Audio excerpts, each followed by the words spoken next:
C'est un réel plaisir de vous retrouver nombreux à ce rendez-vous de l'information. Madame, Messieurs, bonsoir. Au sommaire de cette édition, les artistes béninois ont dévoilé ce matin au cours d'un déjeuner de presse l'agenda des activités prévues au mois de mai avec bien sûr l'appui de l'Institut français de Cotonou pour valoriser les talents béninois. Le point est à suivre dans ce journal. Les ministres qui ont hérité du jumelage de deux postes ministériels seront-ils à la hauteur des ambitions du chef de l'État? La réponse de Wilfried Léon-Houmbédi, porte-parole du gouvernement, est à suivre dans cette édition. Hors de nos frontières, au Burkina Faso, 33 militaires tués lors d'une attaque terroriste dans l'est du pays. Voilà pour le sommaire. Gardez votre position pour le développement de ce journal.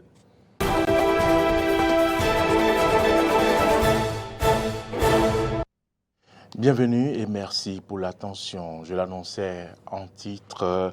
Nous démarrons ce journal par l'Institut français de Cotonou où au mois de mai, plusieurs activités sont prévues pour valoriser les talents béninois. Les artistes ont dévoilé ce matin au cours d'un déjeuner de presse l'agenda qui promet être riche en couleurs. C'est avec l'appui de l'Institut français de Cotonou. Suivez le compte-rendu de Grâce Avalébé. Le mois de mai s'annonce très riche pour l'univers culturel béninois. Projection de pièces théâtrales, exposition des arts plastiques, slam, plusieurs œuvres artistiques béninoises seront valorisées par l'Institut français de Cotonou. On avait un petit peu parlé des dispositifs d'accompagnement que l'Institut français a mis au point depuis l'année dernière. Au-delà de la diffusion des spectacles, c'est-à-dire vraiment entrer plutôt dans un accompagnement en aide à la production. Et l'idée, c'était comme ça, en plusieurs séquences, de pouvoir montrer le résultat de ce travail. Donc là, on termine la semaine de la danse. On en avait parlé le mois dernier, notamment avec Rachel Agboussou comme artiste invitée. Et puis on va poursuivre avec un temps fort sur 3 soirées au niveau du théâtre. Ensuite, on va enchaîner direct avec 2 soirées cirque. Là, ils vont introduire en première partie un invité français, Joao Paulo Santos. Donc c'est un énorme mât qui fait 6 mètres de haut en ce qui le concerne. Et l'artiste évolue en verticalité autour de ce mât. Et là, sa performance, c'est une performance pendant laquelle il ne remet jamais pied à terre. C'est-à-dire qu'il va rester pendant 35 minutes en évolution verticalement sur ce mât. Il y a des prises de risque qui sont inhérentes à l'art du cirque. Et ce risque, l'Institut français permet également à Prime Mestroy, 2 jeunes béninois passionnés de cirque, de le prendre à travers un événement auquel tout le monde est invité. Alors, c'est vrai que les arts du cirque sont une nouvelle discipline au Bénin et surtout dans la sous-région aussi. Et les artistes de cirque, les compagnies, les écoles font des efforts. Donc, ensemble avec l'Institut français, on a prévu une série de spectacles. C'est des formes de spectacles donc avec un thème qui est développé de bout en bout. Et je vous laisse découvrir le 9. Avant cet événement de cirque, le 5 mai, le collectif Sac à dos, spécialisé dans les arts plastiques, donne rendez-vous pour le spectacle inédit Kanrokono. Pour Eric Mededa, artiste plasticien performeur, il s'agira de procéder à une restitution des expériences acquises ces derniers mois. Nous avons eu des échanges avec M. Davor, nous avons eu des échanges sur le phare, parce que, qu'on le veuille ou non, cette richesse culturelle va se faire voir dans nos créations. Alors comment l'aborder pour ne pas choquer, vu que nous sommes dans une tradition un peu conservatrice? Je pense que en art plastique, on ne saura pas tout dire ici. C'est devant les œuvres que vous verrez le plus. Le 5 mai, vous allez découvrir à la restitution. L'Institut français de Cotonou accompagne depuis peu les artistes béninois et surtout en ce mois de l'art. Le dernier gouvernement est caractérisé par le jumelage de 2 postes ministériels. Les ministres qui ont hérité de ces postes seront-ils à la hauteur des ambitions du chef de l'État? La question a été posée à Wilfried Ngbeyi. Suivez sa réponse. Je vous remercie de vous inquiéter pour nous. Cela veut dire aussi que vous appréciez les efforts qui ont été faits depuis 2016 et qui continuent. Et que vous voulez pour le président de la République et son gouvernement, à la fin de leur mission, un résultat à la hauteur des attentes. Et mon devoir, c'est de vous rassurer que le président de la République n'a pas fait ses choix au hasard. En cumulant le ministère de l'Énergie ancien avec celui de l'eau et des mines, et en faisant en sorte que les infrastructures et les transports soient couplés avec le cadre de vie, il a fait un choix de cohérence et de rationalité.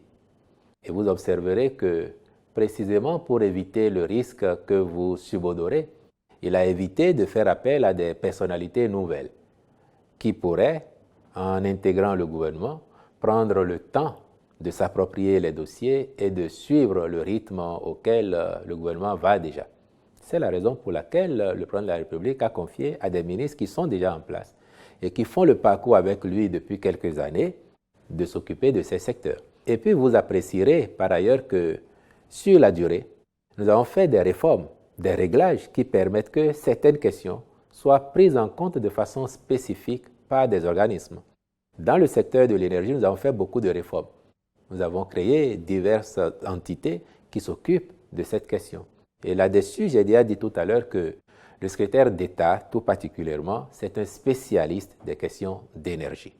Et il était déjà aux côtés de l'exécutif dans d'autres fonctions depuis quelques années maintenant. Donc il n'y a pas pour lui de surprise à rencontrer, ni pour le ministre de l'eau qui était déjà en place, puisqu'il pourra compter sur son secrétaire d'État s'agissant des questions relatives à l'énergie. Quand vous prenez les infrastructures et les transports, là également, il y a eu des réaménagements sur l'architecture du dispositif gouvernemental. Vous avez aujourd'hui une société comme la CIRAT, par exemple, et vous en connaissez la définition et aussi l'envergure des champs d'intervention.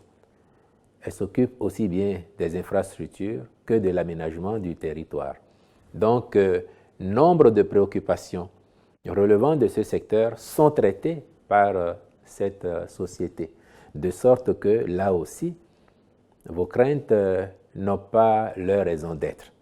Il faut être rassuré de ce que le programme d'action du gouvernement sera diligemment mis en œuvre et que les personnes qui ont la responsabilité de ces nouveaux ministères nés du récent remaniement sont parfaitement en capacité de prendre en charge cette thématique.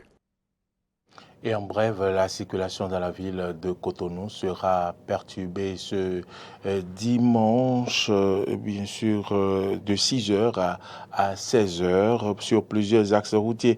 Principale raison, la deuxième édition du marathon Bivebest.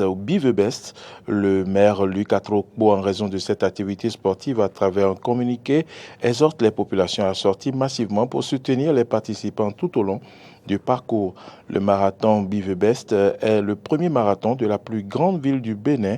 Il regroupe chaque année au moins 5000 amoureux de la course à pied et de la marche de Cotonou. Claudine Afiavi Prudencio, présidente de la fondation Omolara Prudencio, a été célébrée hier au rang des bâtisseurs de l'économie africaine au Tri Events d'Abidjan, où les acteurs majeurs du monde économique se sont retrouvés. On suit le commentaire de Frédéric Espoir-Mambo. Les assises se sont ouvertes ce matin avec une réflexion sur les enjeux des échanges économiques dans la zone de libre-échange continentale africaine. Opérateurs économiques, autorités étatiques, responsables d'institutions bancaires, universitaires, communicateurs de la Côte d'Ivoire, du Bénin, de plusieurs autres pays africains, de la diaspora africaine avaient répondu présents à ce rendez-vous. C'était au Thrill Events d'Abidjan dans le cadre du Forum des bâtisseurs de l'économie africaine. Lors de cette assise, la présidente de la fondation Omolara Prudencio, Claudine Afiavi Prudencio, a été élevée au rang des bâtisseurs de l'économie africaine. Elle y était entourée pour la circonstance d'une délégation de partenaires économiques, d'experts internationaux et de cadres de sa fondation. Notons que le Forum des bâtisseurs de l'économie africaine a célébré également plusieurs autres acteurs économiques aux côtés de la présidente de la fondation Omolara Prudencio. Cette distinction propulse encore l'Amazone Claudine Afiavi Omolara Prudencio dans une nouvelle dimension de femme leader, modèle au triple plan social, économique et politique. Le département du Bono est depuis un certain temps confronté à de graves difficultés en ce qui concerne la gestion des coopératives d'aménagement rural. Une situation qui crée d'énormes préjudices financiers. Les précisions avec Frédéric Esouaroumam. Cela fait un moment que des soupçons d'irrégularité remontent à la façade des débats entre les acteurs pour ou contre la gestion qui se mène dans les coopératives d'aménagement rural du Mono. Les mauvaises pratiques auraient repris dans ces coopératives. La quasi-totalité des quarts du département sont concernés par cette présumée résurgence des actes de mauvaise gestion qui se traduirait par le détournement des régimes de noix de palme, la sous-estimation des poids, la production de statistiques agricoles non fiables. Le gouvernement béninois n'a pas voulu rester insensible face à ces pratiques. Le ministre de l'Agriculture a alors instruit l'inspecteur général des finances pour un audit systématique dans les 36 quarts. Le rapport des auditeurs renseigne sur la présence du conseil d'administration dans la gestion courante des quarts, le défaut d'un contrôle régulier du conseil de surveillance, une gestion administrative assurée par un personnel technique recruté et non déclaré à la Caisse nationale de sécurité sociale. En plus de ces mauvais points, les auditeurs de l'inspection générale des finances ont découvert une profondeur financière. Le rapport laisse lire que la gestion comptable et financière repose sur la comptabilité de caisse basique marquée par la non-tenue de certains documents clés exigés par le manuel en la matière. Avec ces graves faits, la brigade économique et financière devra donc interpeller les gestionnaires des quarts du Mono pour tirer au clair cette affaire. Autre information dans cette édition, il s'agit maintenant de la ponctualité qui est l'une des qualités humaines les plus appréciées en société. L'agent, souvent ponctuel, est pris comme un exemple alors que ceux qui sont souvent en retard sont considérés comme des irresponsables. Dans ce reportage que nous propose Arthur Wendo, vous vous rendrez compte de l'importance que les Béninois accordent à la ponctualité et ce qu'il faut faire pour éviter le retard. Suivez son reportage. Être en retard est le signe d'une âme négligente, être à l'heure, celui d'une âme forte. Être en avance est signe de timidité excessive, dira le célèbre artiste et écrivain Patrick Gouvin. Mais pour certains Béninois, être en retard pour moi, ça constitue des manques à gagner pour moi. Donc le retard dans toutes sortes d'activités est un manque à gagner pour l'individu qui est en retard. Le retard, d'abord, ça représente d'abord de chèques. C'est-à-dire, genre, peut-être quand tu vas, quelqu'un te donne un rendez-vous de façon spéciale. Donc, si c'est peut-être un entretien d'embauche, toi-même tu sais que si jamais tu es en retard, ça va agir sur l'entretien. Là, déjà, toi-même tu as perdu beaucoup de choses. Être tout le temps en retard n'est pas sans conséquences. Une mauvaise habitude qu'il faut laisser tomber pour réussir dans la vie. La première conséquence, si je me réfère au cadre fonctionnel, au cadre du travail, c'est des sanctions. Et ces sanctions peuvent même aller jusqu'au licenciement. À part le licenciement, je dirais, même sur soi, cela peut avoir des répercussions. Il existe néanmoins quelques astuces pour mieux s'organiser afin d'être plus ponctuel et toujours à l'heure. Il faut du sérieux dans tout ce que l'on fait. Il faut se réveiller tôt, ne pas trop dormir, avoir l'esprit d'initiative.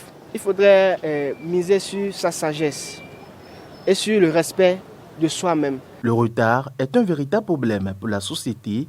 Il est important d'apprendre à bien s'organiser pour maximiser sa productivité en étant plus ponctuel. Au Burkina Faso, 33 militaires tués lors d'une attaque terroriste dans l'est du pays. Le bilan fait également état de 12 blessés. Plus de détails dans ce commentaire. 33 soldats du détachement militaire de Ougarou ont été tués et 12 blessés ce jeudi 27 avril dans une attaque complexe d'envergure dans l'est du Burkina Faso, a annoncé l'armée burkinabé dans un communiqué.